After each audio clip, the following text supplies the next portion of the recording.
This is Common Sense Radio. Straightforward and no excuses. All right. Come on now. This is the Steve Gruber Show. Call me crazy. Oh, yeah. What I said was perfectly right and spot on accurate. Boy's got a mouth like a cannon, always shooting it all. Stop. Got it in Yeah, me. stop. I mean, you're way off script. Got it in me. Gonna quit until it all comes out. Hey, boy! Long education. Yeah, you know, it's not cynical. It's common sense. Pay attention to me when I'm talking to you. I'm gonna rock the nation. Rock the nation. Genuine, accountable, and raw. Here is Steve Gruber. All right, it is Thursday, so welcome back to the program here. The hotline number is 888-900-9966, 888-900-9966. I encourage your participation, of course. Love to have you on board. Going to the hotline now, Tom is on the line in Grand Rapids. Tom, welcome to the program. Yeah, hey, Steve, thanks a lot for taking my call. I just want to vent, and first of all, I want to commend you for having the courage to call out the subversive, anti-American executive branch of our United States federal government. I mean, I'm seeing all this stuff. I'm a 70-year-old on fixed income, okay?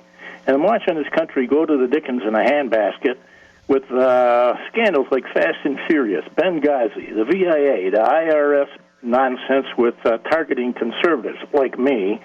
I wasn't targeted, but I consider myself a conservative. I'm an independent because I see both. I quit voting Republicans since 2000 because they're about as corrupt as the Dickens as the Democrats. Okay, they're in there now and they're not doing a darn thing to challenge to be a loyal opposition to this what I call a subversive administration. And now this president is promoting in the executive branch the 500 cronies and people he's got with him that are like thinkers, birds of a feather, are calling for clean energy, which is great, but we're not practically ready for a dramatic conversion to solar. That works good in Michigan, huh? Wind, water, or hydro. And I see Holland's going to a gas-fired plant, which is going to be costly for the city of Holland, Michigan. That'd be great if it was economically feasible. Meantime, we're going to close 9 plants down in 2016, coal-fired plants. But the Chinese are building them. I don't know how many per month or week or whatever. Every 20 minutes they're putting up a new coal-fired plant. Oh, they're building them fast. Hold on for a second, Tom. Hold on right there for a second, because I need to point out something important for the listeners here. The largest coal plant, the largest coal mine in the world, is located in the nation of Mongolia. I don't know how I know this, but it's just a fact. You can do your research. Mongolia has the world's largest coal mine. They have giant trucks. They really prefer Mack trucks, giant Mack dump trucks running 24 hours a day to the Chinese border because the Mongolians don't use the coal. They don't need that much electricity. They're running 24 hours to the Chinese border to dump their loads of coal because you're right, the Chinese are bringing more coal every day. And we're supposed to be getting on bicycles, and apparently here in Michigan now the truth finally trickles out that we aren't going to have enough electricity. Yeah, the Mongolians are probably burning dried yak dung for their heat. It's a possibility. We're doing the same thing. Well, we're reducing. Talk to the people in West Virginia and Eastern Kentucky. How this guy Mitch McConnell gets reelected is beyond me. The guy that claimed, well, if we get the Republicans back in the Senate, we're going to put all kinds of bills in front of this administration. They'll either have to pass them or veto them, and people know where they're coming from. Baloney. These guys don't do jack. They're kowtowing to special interest groups. And the average guy, the person like me, an independent person in this country, he's got no recourse. I mean, our Congress is corrupt as hell, and I don't know. I haven't researched. Hey, Tom, that, let me ask you something. Hey, let me ask you something. Is that why people like Ben Carson and Carly Fiorina, and I guess more notably Donald Trump, are doing better right now in the polling around the country? Because people are just sick and tired of both feckless Democrats and feckless Republicans all at the same time? Duh. You got it figured out, Charlie Chan. Gee, you must be a political analyst, like these other hotshots that are making 5 figures a year. You know, I think the country's close to being going to a revolution. You know, we fought a revolution in 1776 for lesser nonsense than we're seeing today. But the trouble is, Most of us have been led down this path slowly. You put the frog in boiling water, he's going to jump out. You put him in water that is heat up slowly, the frogs are gone. And this is the way I see happen to our country. I think basically it's a problem of immorality. This country's lost its moral compass. And 63 they took God out of the public schools. 73 we legalized abortion. What kind of society does that? Murders its own progeny in the mother's womb, huh? Legalizes that. What kind of society does that? They're killing off their progeny. And now we got same-sex marriage? Come on, give me a break. Good luck, America. That's all I got to say, Steve. Thanks a lot for your wonderful program. You have a good day. Tom, well done. Well done, Tom. That's why we open up the phone lines here, because we have the smartest listeners in radio. And some of them, like Tom, are a little bit upset about what's going on out there. And can you blame him? All the things he mentioned, can you blame him? He brings to light the thing with Mitch McConnell. We're going to put all these bills in front of the president and force him to veto them. Has the president vetoed one bill since November of 2014?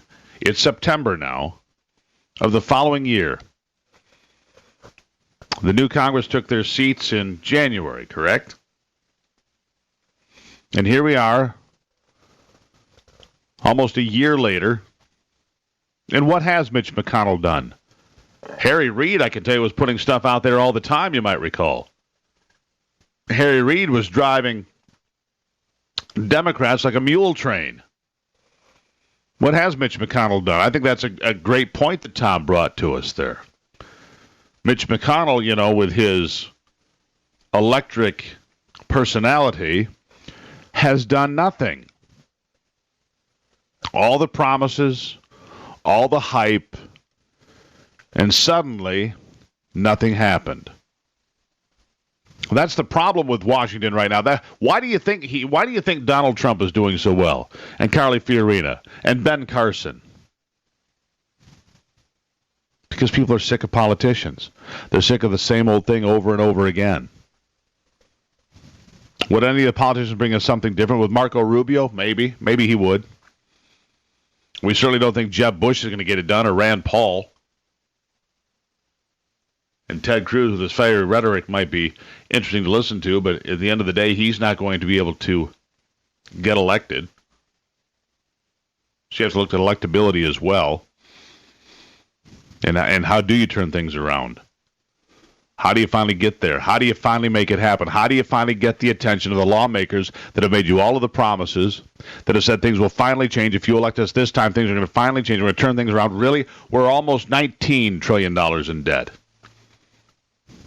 By the time this president gets out of office, we'll be north of $20 trillion in debt. How are we going to pay that? The state of Michigan is $175 billion in debt. How are we going to pay that? Any plan? Or are we just going to keep making promises? We, being the politicians, we elect, so therefore I guess it's you and I making the promises because we elect these idiots. Keep making promises to do this and that and wring their hands, and my gosh, how about we raise taxes? Yeah, because then we'll solve it. No, you won't. You just run up more debt. It's Thursday on the Steve Gruber Show. That hotline number for you, 888-900-9966. Thank you to Tom in Grand Rapids for a beautiful conversation. We'll be right back.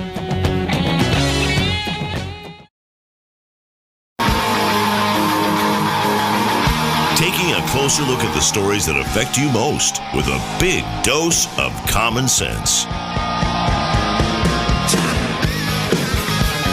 Welcome to the jungle. We got fun and games. We got everything you want. How do we know the names? We are the people that can. All right, it's 18 after on this Thursday. We're attacking a little different direction for a few minutes here. Take a break from the heavy lifting for just a moment to talk about something kind of cool, which is a brand new piece of equipment being rolled out by the USGS, that's the United States Geological Survey, and the Arcticus. Arcticus is coming. It's a new addition to the fleet of large research vessels. Russ Strach is here, the director of the USGS Great Lakes Science Center, to talk more about Arcticus and what it means for us here living in the Great Lakes region. Russ, welcome to the program. Thank you very much, Steve. So Arcticus, it's kind of a, I don't know, it's kind of like a mythical name or something, but what is Arcticus? Arcticus comes from the scientific name of a fish called the Arctic grayling. The scientific name is Thymalus arcticus, and so we named the vessel after the specific name for that fish that is indigenous to northern Michigan. It also carries on, Steve, a tradition. The old vessel that the Arcticus replaces was called the grayling. Right. I guess we wouldn't name it after the Eastern grayling.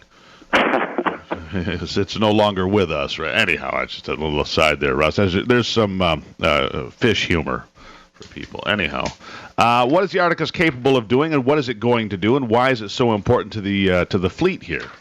Well, the Arcticus is one of our 5 large research vessels. We maintain one large scientific boat on each of the 5 Great Lakes. The Arcticus will conduct primarily deep water fisheries assessments.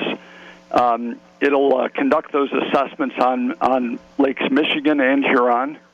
The U.S. Geological Survey for the last several decades has been collecting these prey fish assessments, and those are the small kind of bait fish that the predators feed on. And so we collect this information on these food fish, so that the managers, the states, the tribal organizations in the province of Ontario, who co-manage the fishery, are able to make sound scientific decisions about harvest and about stocking. So we can get an idea of the health, I guess, because those are all very good barometers, are they not, of the overall health of the bigger ecosystem. If you take a 30,000-foot look at the thing, that's a pretty good indicator, isn't it?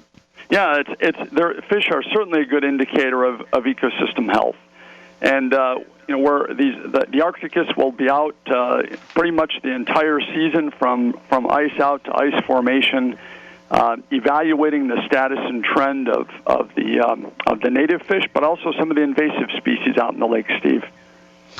Well, I guess you'd mean species like zebra mussels or the goby, which has small fish syndrome, things that can eat things 100 times its size. But these aggressive, and of course the fish that we're all concerned about, the Asian carp, the flying fish that have made their way up the Mississippi and Illinois rivers, trying to hopefully that they won't make it to the Great Lakes, although I don't think there's much chance of stopping them based on the activities of some people and so forth. But monitoring invasive species is probably more important today than it's ever been. It's extremely important, Steve. We're out, as I say, our scientists are out there almost all summer long throughout the 5 lakes, gathering information, evaluating the condition, the status and trend of both native and invasive species, and we even evaluate some of the very, very small items out there called zooplankton that these prey fish eat, so that we can understand the changes that are occurring to the food web. You mentioned the mussels, the clams, the zebra mussels, and other drycinid mussels that are invasive to the lakes. They have changed the water clarity, and they've changed the food web structures in such a way that we're now, with our evaluation of the fish and these zooplanktons, we're able to develop models that, again, help managers ensure that this valuable fishery that's out there in the lakes remains sustainable. And so how many people are going to be on this ship? And as you look at so I understand there's this whole fleet of ships from the USGS and other research vessels, of course. How many people are out there working on a daily basis? For those that don't know, on the Great Lakes, studying things like populations and invasive species and the ecosystems and the overall environment. I think this is fascinating and very important to all of us. How many folks are out there besides yourself?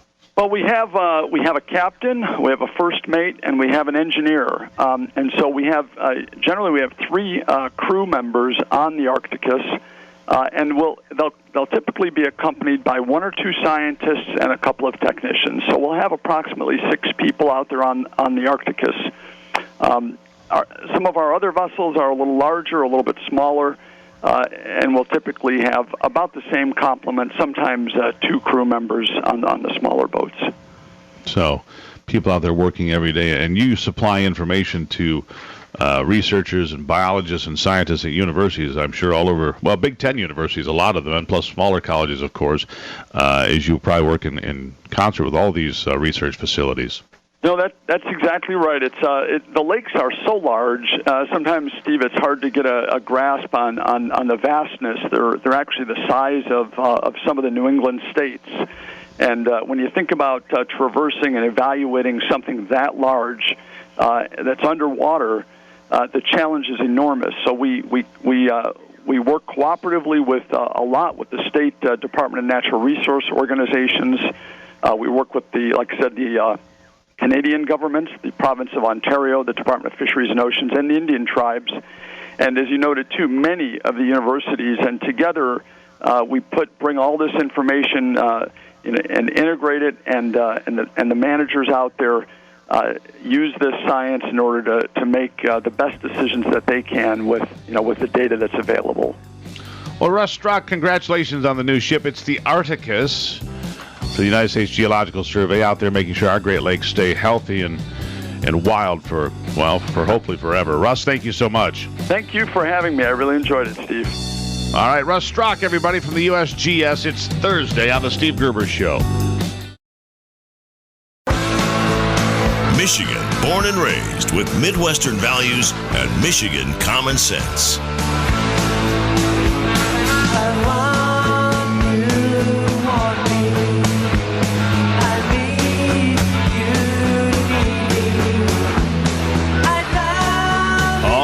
Welcome back to it. It's Thursday. So if somebody was going to take time away from their job, do you think it's your responsibility as a taxpayer to pay for their time off if they're doing something unrelated, even if it's, say, a public service job? Say more specifically, what if they're a teacher? And Schieber here, Senior Investigative Analyst for the Mackinac Center for Public Policy. And Michigan lawmakers are attempting to reform taxpayer-funded release time for union members. Ann, welcome to the program. Oh, good morning, Steve. Thank you. Well, glad to have you here. First of all, just outline for the listeners, if you would, the concept known as release time. Release time, something that the public doesn't really know too much about. Steve, imagine if you had a boss who hired somebody and paid them, and their sole job was to do nothing but to lobby for your pay and benefits. That'd be great, right? That would be fine in a high-paying industry like the tech sector, but we're talking about schools and local government, places that have complained about not having enough money. And so that's basically what release time is. These areas, the taxpayers end up funding this. They are paying for full-time people to look out for the benefits of particular employees. Well, yeah, I guess you guys did a complete survey here just a handful of years ago, you being the Mackinac Center for Public Policy, a complete an audit, if you will, of people that are being released and paid to do whatever they're doing. And I guess the term that came out was flagrant abuse in your report, because apparently this is an all too regular practice. Well, millions of dollars. It's an item that unions bargain for through collective bargaining. They get it into their contracts, and the school districts agree to allow a teacher or a member of the union to leave the classroom, to leave their job, and to do nothing but work on union business. Now, remember that unions are private organizations. They are supported by dues paid by their members. And so they have money to do these things, but for some reason, these positions are paid for by taxpayers. They come out of the school budgets, they come out of the local government budgets, and so that's what ends up happening. We took a look at this in 2011, and we found that just in 39 school districts, it was costing taxpayers $2.7 million. In some places like Ann Arbor, Kalamazoo, they have teachers and union presidents who don't do anything for children. They do it nothing. They work nothing except exclusively on the benefits and the pay of their members. And that's unbelievable. I mean, how have we allowed these practices to carry on so long? Well, it makes no sense, and especially as we're talking with limited resources these days, how we're able to fund the salaries of two people who don't do anything to benefit what taxpayers expect their money to be going for, which is educating children and providing essential local government service. Senator Marty Nolenberg has introduced a bill again this year. He did this a couple of years ago, and it didn't really get any place, but we're hoping maybe this time that will be the case. A lot of schools have started clamping down on release time, a lot of states, and Michigan, we hope, will be the next. And just say enough is enough. If you want that done, you need to do that basically on your own time is what's being said, right? Well, you're right. It's fine that unions want to represent their members, but the employers, the taxpayers, should not be paying for this. If unions want to pull teachers out of the classroom, then they should be reimbursing the school districts. That's my point. I mean, what I get, I guess, worn out by, and not just myself, but the unions clamoring, we need more money. We need more money. We have more money in education in America by twice of any industrialized nation in the world. And yet our test scores don't seem to perform. And yet I hear the unions out there, and my mother was a teacher, member of the union, so everybody just back off. The fact of the matter is a lot of time spent on things that have absolutely nothing to do with making Johnny and Jenny smarter or more ready to enter the workforce or the world. Well, you're right. The money isn't going directly to the students. It's going to the benefit of adults. And, it's interesting, too, under right to work, because now employees have a choice of whether or not they want to belong to a union. We had an interesting case, actually, involving release time last year. It involved a Brighton school teacher who opted out of the union and chose not to pay dues. It was his choice under the law. And he was handed a bill to reimburse the union for release time, which was so funny because they weren't even paying for it. It was coming out of the school district budget. And we took action against them. We took a lawsuit. They backed down eventually. He didn't have to pay it. But you can see how important that benefit is to the unions and how they will fight for it fiercely. Well, let's be honest. The unions have been greatly diminished. At the legislative level. What's that? I said, let's be honest. The unions have been greatly diminished in their power in recent years. No question about that. As they have lost membership, the right to work laws have taken their toll. Unions are trying to find a way just to remain relevant and, in many cases, survive. So, yeah, they're digging and clawing and scratching for every dollar they can find. Right. And we should mention that they insist on exclusive representation, even for non-members. And so non-members choose not to support the union for whatever reason, but they also are not completely free because the unions do represent their pay and benefits and work conditions. We are not at that point where they can negotiate for these things on their own. But at the very least, they shouldn't have to pay for any of this. It's the kind of story that makes people upset, no question. And Ann Schieber, the senior investigative analyst for the Mackinac Center for Public Policy, and I just say thank you, Ann, for bringing this to our attention. And I guess we'll see where this goes, and hopefully the reform will occur, because I don't think it's the taxpayers' obligation. The taxpayers are on the hook for enough things that are nonsensical. This one can be one taken off the list, I hope. Fair enough. Ann, thank you so much. My pleasure. There you have it. Ann Schieber, everybody, from the Mackinac Center for Public Policy here on a Thursday on the Steve Gruber Show. Now, listen, if you'd like to join the conversation, you can do that at 888-900-9966, 888-900-9966. Here's a little something for you to snack on in your mind for a minute. A former aide to Hillary Clinton who helped her set up that private email server has told at least 3 congressional committees that he will, in fact, invoke the Fifth Amendment to avoid testifying against his former boss. Brian Pagliano, who worked on Clinton's 2008 presidential campaign before helping her create the so-called homebrew server system in Chappaqua, New York, has been asked to testify about the server by the House Select Committee on Benghazi, the Senate Judiciary Committee, and the Senate Homeland Security Committee. Mr. Pagliano's legal counsel told the committee yesterday that he would plead the Fifth Amendment to any and all questions if he were compelled to testify, so said a spokesperson for the Judiciary Committee and the chairman, Senator Charles Grassley of Iowa. A letter from Pagliano's attorney, Mark McDougall, explaining his client's decision, cited the ongoing FBI investigation into whether classified national security information was mishandled when it passed through Congress and Clinton's server. So there you have it. Nothing to hide, of course, but we're going to plead the fifth to everything. We'll see if Hillary Clinton pulls the same stunt in October. It's Thursday. It's the Steve Gruber Show.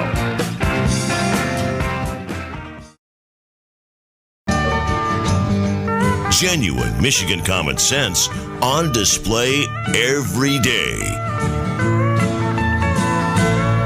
And you of tender years can't know the fears that your elders grew. All right, welcome back to it. It's Thursday here on the Steve Gruber Show. 45 after the hour. Some strong storms moving across Michigan today, as they were yesterday. I got caught in a hailstorm yesterday. Some of those cells also moving anywhere from the bridge south to Big Rapids and now making their way across the state. So keep that in mind. You could have some locally heavy downpours, maybe some stronger weather. A lot of lightning with some of those storms as well, just making you aware of the challenges ahead for the day. Well, our next guest is Justin Haskins from the Heartland Institute, the editor there. And his discussion today, why we must reframe the health care debate for young people in this country, young people that are generally healthy and not too concerned with the health care debate. Justin, welcome to the program. Hi, Steve. It's great to be on. Glad to have you here. It's the young people that are going to be stuck with the bill. Everybody knows that, except the young people. They weren't paying attention. They were looking at their smartphones and watching TV and rooting for their favorite college football team. And they, frankly, didn't realize they were getting the bill because they just went down a little bit of spittle in the corner of their mouths and voted for Barack Obama for hope and change. And everything was good, and they danced in the streets. And then suddenly, the bill showed up. That's right. And the bill has been a lot more than I think people imagined it would be. A study of healthcare premiums going back, looking at from 2013, before the healthcare exchanges went into effect, until today, has shown that women aged 30 have seen their health insurance premiums go up by 35%, and men aged 30 have seen it go up by over 70%. And the numbers are even worse for people in their 20s. Now, hold on. Wait a second, Justin. I'm confused. Because sure. I'm pretty sure we're going to save $2,500 a person, and everything's going to be great, and everybody's going to have great health care, and it's going to be just like England or Canada, and we're all going to dance in the streets and sing Kumbaya. I know that's what I heard somewhere. Yeah, I think I heard that too, and I think young people heard it, and they went out and they voted for Barack Obama.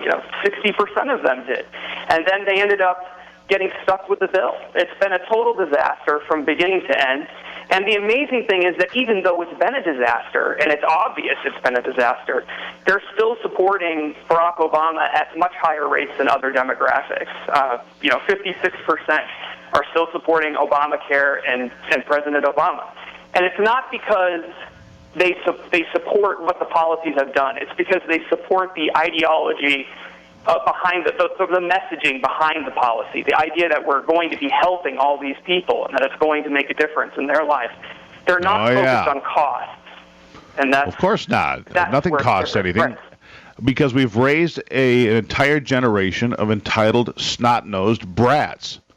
And I'm just as guilty as the next guy because I have kids, and we've raised an entire generation of that they believe they are entitled to whatever they demand and ask for, and they don't believe there is a bill due because, damn it, this American, we're all rich and we owe to him. And it reminds me, Justin, of the 2 or 3 or 4 years leading up to the demise of General Motors when General Motors finally went bankrupt, although they should have been allowed to go bankrupt in the traditional fashion before Barack Obama jumped in. But the fact of the matter is, in and around Michigan, you would hear people on a very regular basis, oh, that's nonsense. General Motors has tons of money. They're just lying about it. Yeah, okay, and America's lying about our $19 trillion debt, and it's all out there. We should just all pay for everything, right, Bernie Sanders?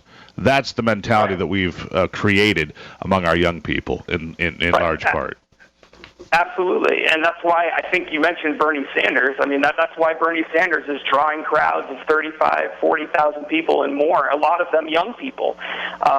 They support a guy who's basically openly a socialist, something that 20 or 30 years ago would have been impossible to imagine at this level. The problem is they can't define the difference. A Democrat, a young liberal Democrat on campus today can't explain the difference between an all-out socialist and a liberal Democrat. They don't even know the fundamental difference. No, they don't. And it comes down to, and I think this is really I think you just hit on the essential point here. One of the biggest differences between look, I'm 27 years old, so I'm part of this snot-nosed generation, as you called it. And I understand how these people think, and I believe that a lot of it has to do with the fact that the education system, the public education system, more than ever before, is being controlled by leftists and leftist ideology. I grew up in New England. I'm sure in some places it's better than in New England where I grew up, or maybe even in Michigan. But where I grew up, I mean, if you wanted to be an entrepreneur, or you wanted to start your own business, or you wanted to be wealthy, I mean, you were characterized as evil. As someone who just is just a little greedy Gordon Gekko who doesn't want anything else except to take care of himself and to forget the rest of the world. And people don't realize that, young people don't realize that when you lower taxes, when you give people more freedom, it actually helps people. It makes a difference. That liberty is compassion, that's a real thing. And we have to change the way we focus our debate so that we can talk about those issues to young people and get them to understand that rising costs mean people are going to suffer. Government control means people are going to suffer. That's what we have to do, and we're not doing it right now. No, we're not. And actually, I said the proper term is entitled snot-nosed kids. Not just snot-nosed, but entitled. It's just make sure we address your generation properly. Words matter. Anyhow, we're on the line here with Justin Haskins from the Heartland Institute, editor of Why We Must Reframe the Healthcare Debate for Young People. Fact of the matter is, I don't think they're going to get it until it's too late, because we're well on our way down this road to socialist mentality, where the freedom of speech is, you've got colleges where they have safe rooms because somebody might be offended by somebody else's thought, for God's sake. I mean, we've gone down this rabbit hole of stupidity so far, we can't even see the light of day in many universities anymore. Don't say anything that might offend someone. Oh, my God, we need safe rooms from thought. Anyhow, Justin, I greatly appreciate your time. Thanks very much, Steve. I appreciate it. There you have it, everybody. Just don't be offended. Oh, my gosh, what do we do now? Somebody's actually thinking and talking about it. Yeah, it's called The Steve Gruber Show. We'll be right back.